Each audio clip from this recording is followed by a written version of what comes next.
আসসালামু আলাইকুম। আজকে আমি বানাইমু তেঁতুলের টক জাল মিষ্টি আচার।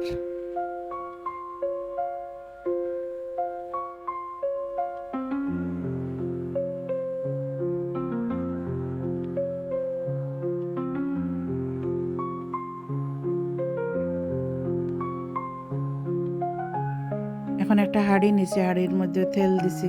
তেল গরম করে আনলে আমি একটা একটা করে সবটা মিক্স করবো। এখন আমি রসুন দিয়া তেলের মাঝে লাল করে বাজি লাইমু। বাজি লওয়ার পরে তেঁতুল দিমু। তেঁতুল দিয়া একটা একটা জিনিস মিক্স করে লই আর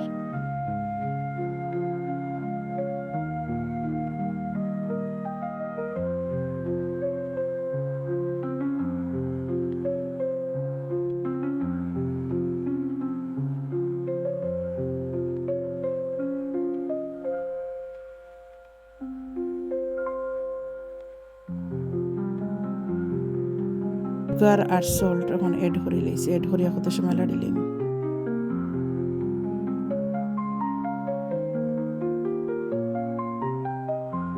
এখন আমি বাজা গুঁড়া মশলা দিলেইছি।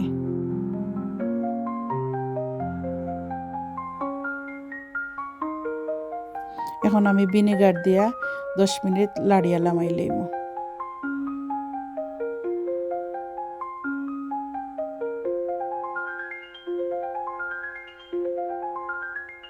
এখন আমার তেঁতুলের আচার রেডি হয়ে গেছে।